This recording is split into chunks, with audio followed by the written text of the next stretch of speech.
The new expansion for Crusader Kings 2 is called Sons of Abraham. It focuses on the Abrahamic religions of Christianity, Islam, and Judaism.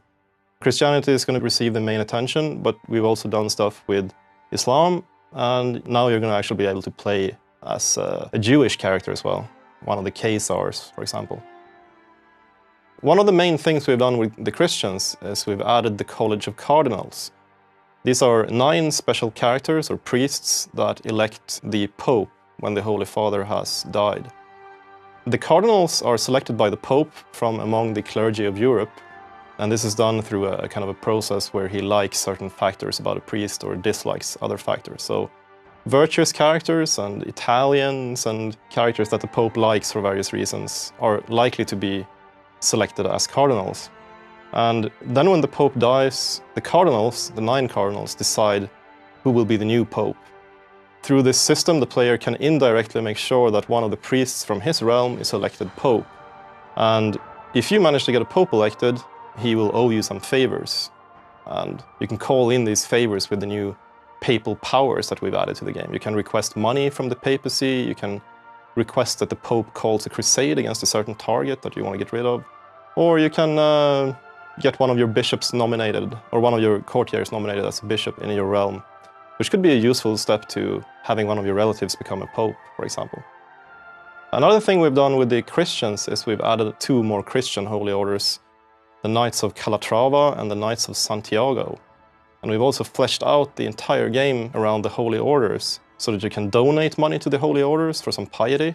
You can also request money or borrow money from the holy orders, or at least some of them. The Knights Templar are actually kind of a banking organization in the medieval times. However, if you borrow money from the Knights Templar, they might request some favors in return. For example, that you send them one of your sons to serve in their ranks, or they might want to build a castle within your realm, and it's kind of hard to refuse when you owe them money. Christians can also choose to go on a pilgrimage to one of the holy sites of Christianity. It's not just Jerusalem, it can also be Rome or Santiago and certain other places. And what happens during this pilgrimage is like a little adventure within the game. If you've played with the old DLC or expansion Sword of Islam, it's going to be quite familiar to you because Muslims can go on the Hajj to Mecca, which is a very similar mechanic. This means that, you know, as a Christian character, you can have a little adventure or a little role-playing experience almost within the framework of the Christian faith. Now, as you know, you tend to have some children or relatives that can be quite annoying and you don't actually want them to succeed you to the throne. One way of getting rid of them or disinheriting them has always been to get them appointed to a bishopric, for example. But now we've added a new mechanic where you can retire them to a monastery and make them a monk or a nun, basically permanently getting rid of them. Of course, if they're kind of a martial character, a male member of the family, they can choose to go off to join one of the knightly holy orders as well, so they can actually have a meaningful life on their own in the Holy Land, perhaps becoming appointed, you know, the commander of a castle somewhere, something like that. We've also spent a lot of time with the heresies in the game. Now, the heresy mechanic in Crusader Kings 2 has always been kind of simplistic. You know, heretics rise up, they take a province here or there, and it spreads kind of strangely, and so on. So what we've done is we've improved these events where the heresies rise up, and what the heretics do.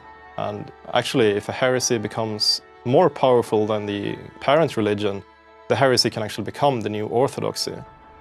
Some of the heresies have also received a head of their own religions, so there's a Fraticelli Pope, for example, and so on. Of course, this depends on if the heresy should have a head of a religion. Some of them were distinctly anti-clerical, and they haven't been changed, basically. However, the Cathars, for example, or Cathars, can now have female priests in accordance with the historical Cathars. So we tried to make the heresies, all of them, basically a little bit more distinct and more interesting.